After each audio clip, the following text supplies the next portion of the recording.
Olá, sejam todos bem-vindos ao canal Embaixadores. É bom tê-los aqui para nós estudarmos mais uma vez juntos a Palavra de Deus. No vídeo de hoje eu gostaria de compartilhar com vocês algumas situações, algumas informações, notícias que saíram nos últimos dias que são relevantes diante do cenário profético, e eu gostaria de compartilhar com você para nós acompanharmos os acontecimentos e entender as coisas que estão acontecendo e o quanto elas são relevantes à luz do que a palavra de Deus aponta para nós. Tudo bem? Eu queria ler com você uma passagem que está no livro de Apocalipse, no capítulo 13, no verso 3, que vai servir de introdução para o assunto que vamos falar aqui. Diz assim: Então vi uma de suas cabeças como golpeada de morte, mas essa ferida mortal foi curada, e toda a terra se maravilhou, seguindo a besta. Para aqueles que acompanham as profecias, esse texto se refere à besta que emerge do mar, aquele poder simbólico que aparece no Apocalipse, que tem sido identificada como o poder do sistema papal. Então, à luz de tudo que tem acontecido nessa pandemia, algumas notícias têm saído e elas são bem interessantes para nós que estamos acompanhando os cumprimentos proféticos. O Vaticano liberou recentemente um documento intitulado A Vida após a Pandemia, feito pelo cardeal Mitchell Serenzi. E alguns fatos que estão relatados ali, alguns trechos desse conteúdo são bem interessantes e eu gostaria de compartilhar aqui com vocês o que está escrito, tá bom? O cardeal que escreveu o prefácio desse livreto colocou como um dos objetivos desse documento sugerir uma direção, chaves de leitura e também diretrizes para a reconstrução de um mundo melhor que possa nascer desta crise da humanidade. Perceba como o Vaticano então está trabalhando como sempre ele buscou trabalhar na história, sendo a parte pensante da história, formulando ideias e objetivando com que aqueles que têm poder, autoridade para legislar, ajam conforme ele deseja que o façam. Então ele cria esse documento para ele ventilar ideias, e nós temos percebido aí desde o Sínodo da Amazônia que aconteceu no ano passado, que essas ideias têm sido bem vistas, né, pela população de um modo geral. O cardeal chegou a dizer o seguinte: olha, chegou o momento de nos prepararmos para uma mudança fundamental no mundo após a Covid-19. Que mudança será essa? Que mudança será essa que eles estão sugerindo que ocorra na sociedade? Nós sabemos que muitas pessoas estavam mergulhadas naquela rotina de trabalho constante e muitos, quem sabe, nunca tinham experimentado como é bom ter um tempo para parar, descansar, estar com a família. E a gente percebe também a terra, o meio ambiente respondendo de forma positiva, menos emissões de gás carbônico, os canais se limpando, as águas se tornando cristalinas. Então, todo esse movimento que o mundo está envolvido tem mostrado aí que as ideias propostas têm sido bem vistas e bem recebidas por eles. O cardeal ainda falou no documento: chegou também o tempo de refletir sobre as atividades econômicas e sobre o trabalho. Voltar apenas ao que se fazia antes da pandemia pode parecer a escolha mais óbvia e prática, mas por que não mudar para algo melhor? Então a gente percebe aqui mais uma vez eles ventilando essa ideia de mudança de sociedade, um novo estilo de vida, e nós precisamos pensar para onde propende essa tendência, aonde eles estão querendo chegar com isso, à luz daquilo que as profecias nos revelam sobre esse poder. O próprio Papa Francisco comentou o seguinte: falhamos na nossa responsabilidade de guardiães e administradores da terra. Basta olhar a realidade com sinceridade para ver que há uma grande deterioração da nossa casa comum. A casa comum aqui ele se refere ao planeta Terra. E ele segue: poluímos-la, saqueamos-la, colocando em perigo a nossa própria vida. Não há futuro para nós se destruirmos o meio ambiente que nos sustenta. A gente percebeu essas ideias já tendo sido ventiladas lá no Sínodo da Amazônia, eles colocando que nós estamos indo a um ponto de não retorno e que se nós não fizermos algo, haverá um grande problema no planeta Terra. Mais uma vez ele reflete isso aqui. Não há futuro para nós se destruirmos o meio ambiente. Então, nós precisamos fazer algo. E esse senso de urgência tem se tornado cada vez mais forte no planeta. E agora a existência dessa pandemia tocou mais profundamente as pessoas em relação a essa situação. Mais uma vez, ele também comentou: encorajo todas as pessoas que detêm responsabilidades políticas a trabalhar ativamente em prol do bem comum. Veja como ele chama a atenção aqui para as grandes autoridades, e é dessa forma que esse sistema trabalha, buscando alcançar influência sobre esses para que eles trabalhem de acordo com a sua agenda. Assim como a profecia revelou, isso de fato tem acontecido. O livro Grande Conflito, escrito por Ellen White no século XIX, já apontava que os movimentos dos nossos dias, do fim do tempo, seriam dessa forma como estão se cumprindo. O Papa Francisco falou algo interessante também em seus discursos, dizendo: talvez seja a hora de pensar em um salário universal. E ele falou isso quando ele se referiu aos trabalhadores informais. A gente tem ouvido muitas pessoas falar em nova ordem mundial, um governo mundial para governar a todos, uma sociedade mais igualitária. É bem verdade que muito se fala de teoria de conspiração, e eu sempre digo que é um solo assim cheio de lodo, porque é algo que a gente não tem direito em que confiar, as fontes nem sempre são confiáveis. Mas quando nós olhamos para o mundo e para as situações que estão ocorrendo, a gente percebe que realmente há esse senso cada vez mais patente na sociedade de criar uma humanidade unificada com um líder para governá-la, para regê-la em todos os seus propósitos.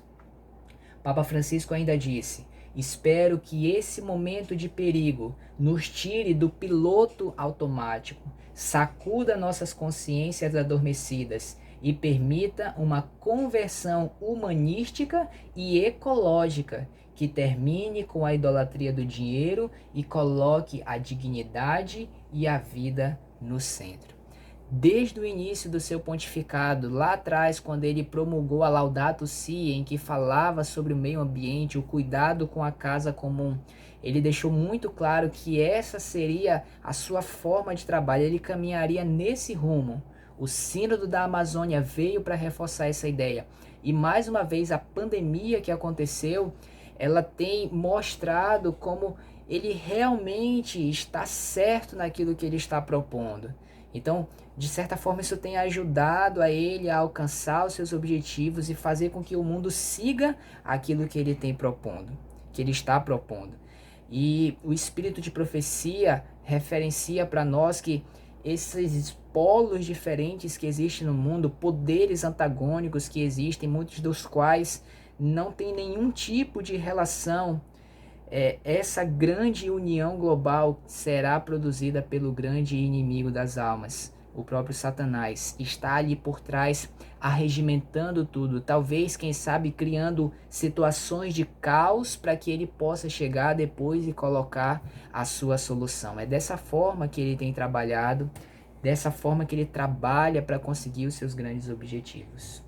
O Papa Francisco ainda disse: exorto quantos têm autoridade a liderar o processo que levará a duas grandes conferências internacionais, a COP15 sobre a biodiversidade na China e a COP26 sobre as mudanças climáticas no Reino Unido. Estes dois encontros são deveras importantes. Então percebam como ele tem chamado a atenção do mundo para essas questões, né? E aí saiu uma notícia no Vatican News que é muito interessante para a gente também. Ela fala assim, ó: o domingo do clima para uma igreja sempre mais ativa. As igrejas da Grã-Bretanha e da Irlanda foram convidadas a participar da iniciativa do Domingo do Clima, e o objetivo é sensibilizar cada vez mais sobre a questão da mudança climática.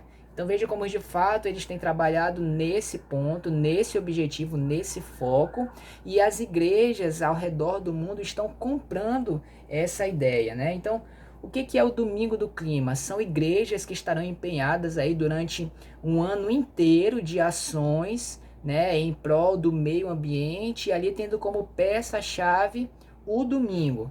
Ele diz assim a matéria, olha, o movimento de um ano vai iniciar em 6 de setembro de 2020, que é um domingo.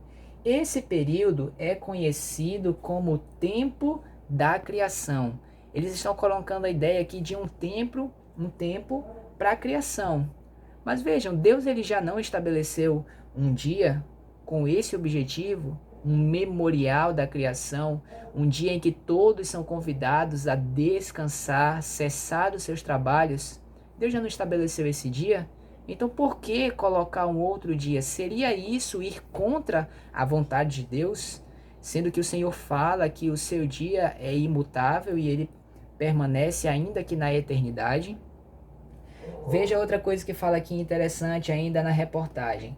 A meta, qual a meta deles? Unindo-se a outras igrejas e à sociedade na área a qual pertence, deverá tomar medidas para ajudar a combater os efeitos das mudanças climáticas. Então veja como o objetivo é começar em ambientes católicos, depois isso deve se difundir para outras igrejas cristãs, ok? Depois isso deve influenciar a sociedade e o objetivo deles combater os efeitos das mudanças climáticas. Vejam como muitos julgarão a ideia como sendo nobre, né? Como sendo boa para a humanidade.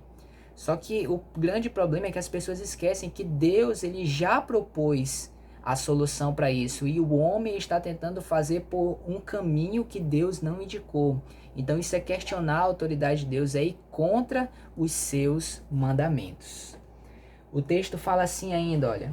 Em um mundo pós-pandêmico, o projeto Domingo do Clima é uma excelente oportunidade para as paróquias católicas na Inglaterra e Gales, assim como para nossos irmãos e irmãs, veja, de outras igrejas cristãs, para compreendermos a responsabilidade de cuidar do nosso planeta e de rezar e agir em resposta à emergência climática. Então veja, eles colocam aqui realmente esse senso de urgência, a gente tem que fazer isso logo, vamos fazer, a gente está propondo aqui essa solução. E aí eles colocam aqui 3 objetivos para as igrejas, ok? Oração, estudo e ação. Ação de promoção visando a proteção do meio ambiente. Analise comigo esses 3 objetivos, oração, estudo e ação. É algo bom ou algo ruim? Há muitos que não vão pensar ou conseguir enxergar algo ruim aqui, né? Mas é exatamente aqui que está o risco, começando de algo aparentemente inocente, caminhando para algo que a profecia aponta como uma intolerância religiosa, uma contrariedade e anulação da lei de Deus. É por isso que o Apocalipse aponta que aqueles que são os santos, os filhos de Deus, o remanescente, aquele que permanece fiel, é um povo, dentre outras características, que permanece fiel à guarda dos mandamentos do Senhor. Porque a lei de Deus é imutável, ela permanece para sempre. E é interessante nós notarmos que esse processo de mudança do sábado para o domingo também já aconteceu no passado. Nós estamos revivendo esse momento e ele já aconteceu no passado. No livro Grande Conflito, na página 52, há alguns trechos interessantes que eu queria colocar aqui para você. Primeiro fala assim, olha, esse espírito de concessão com o paganismo abriu caminho para desrespeito ainda maior. Então, dentro da igreja cristã, ela começou a abrir mão de certos princípios que ela tinha fundamentais para que ela pudesse ali se aproximar mais do paganismo. E como diz um ditado que eu ouvi uma vez, se você permite que a pata do camelo entre, vai entrar o camelo inteiro. Então, como a igreja abriu concessão em alguns pontos, isso abriu precedente para que pouco a pouco as ideologias, as crenças do paganismo entrassem dentro da igreja. Está acontecendo mesmo nos nossos dias. Aqui também diz, essa mudança não foi a princípio tentada abertamente. Para que a atenção do povo pudesse ser chamada para o domingo, foi feito deste uma festividade em honra da ressurreição de Cristo. Então veja como eles usaram um pretexto secundário para eles chegarem depois no objetivo que eles queriam. De que forma então a situação do domingo hoje está sendo tratada? Não estão eles da mesma forma colocando a questão climática, a questão da ecologia como o grande objetivo pelo qual a sociedade deve parar um dia para que o clima possa se recuperar, para que as pessoas possam ter mais tempo com a família? Não é esse o motivo que está sendo colocado, pelo menos agora o princípio, mas para onde isso vai levar? Aonde isso vai chegar? É isso que nós precisamos pensar e estudar as profecias, porque lá tem muita coisa revelada de Deus para nós. E aí no Grande Conflito, na página 52 ainda, termina dizendo assim, olha, ele lançou o desdém sobre o sábado como uma instituição judaica. Foi isso que eles colocaram lá no passado. Ah, o sábado é dos judeus, os cristãos não precisam guardar. E aí com isso eles conseguiram implementar a guarda do domingo. Qual o motivo que está sendo alegado hoje? Nos nossos dias nós não ouvimos as pessoas dizerem, o sábado é do Antigo Testamento e ele não vale mais. Então veja como os argumentos eles se parecem para as pessoas chegarem no objetivo. A história ela se repete. O que aconteceu no passado acontecerá novamente no futuro. E aí quando nós olhamos para a segunda besta do Apocalipse, a besta que emerge da terra, ela tem uma responsabilidade ali, uma influência muito grande no cenário profético do tempo do fim. E aqui há uma coisa que aconteceu também nesses últimos dias que é interessante nós analisarmos. Aqui você pode ver na tela uma visita do presidente americano que aconteceu no dia 2 de junho a um monumento que foi erguido nos Estados Unidos em homenagem, olha só, a João Paulo II. Aqui como mostra essa outra foto, e a reportagem dizia que isso gerou grande desconforto entre os católicos. Mas essa cena ela é muito emblemática porque deixou uma nítida impressão entre o poder do Estado e também a religião. Para aqueles que não conhecem um pouco da história dos Estados Unidos, uma das frases mais emblemáticas dos seus fundadores foi um país sem rei e uma igreja sem papa. Os seus pontos ali mais fundamentais da sua Constituição é a separação entre igreja e Estado, porque os fundadores desse país vieram fugindo da Europa, da perseguição papal que acontecia lá na Idade Média. E qual era o cenário que existia lá? Era a igreja dominando sobre o poder civil. Então eles fugiram para cá entendendo que isso não dá certo, isso gera intolerância religiosa e perseguição. Então eles botaram como ali pedra fundamental essa separação. E agora a gente percebe que no cenário americano isso não está mais tão afastado assim, não é verdade? É interessante perceber também o fato de um presidente que é protestante não se sentir ao mínimo incomodado por fazer um ato religioso em um monumento católico. Ora, queridos, o que é o protestantismo se não um protesto, como o nome diz, aos erros defendidos e ensinados pela Igreja Católica? Como agora pode um protestante estar tão próximo desse outro movimento religioso? O que aconteceu?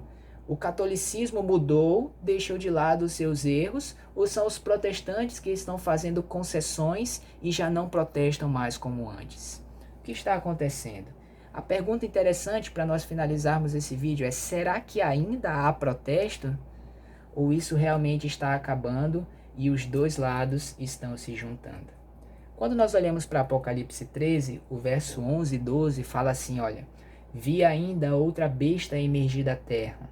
Possuía 2 chifres, parecendo cordeiro, mas falava como dragão.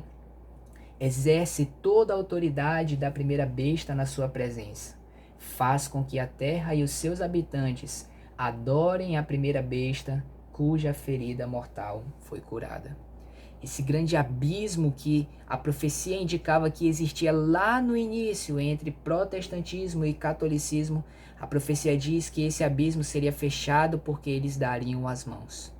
Hoje nós estamos vendo esses poderes muito próximos. A agenda profética tem se cumprido dia após dia, porque as forças do inimigo estão se articulando para o grande ataque final. Sem querer alarmar ninguém, nós precisamos de forma consciente analisar os movimentos que estão acontecendo no mundo, as notícias que chegam a nós, porque as profecias estão aí para nos orientar. Assim como disse o Senhor Jesus, quando vocês virem essas coisas acontecerem, sabei que está próximo às portas. Vigiemos, irmãos, o nosso Senhor breve virá. Que Deus te abençoe.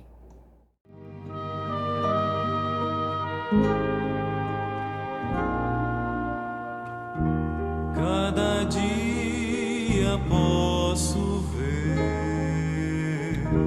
perceber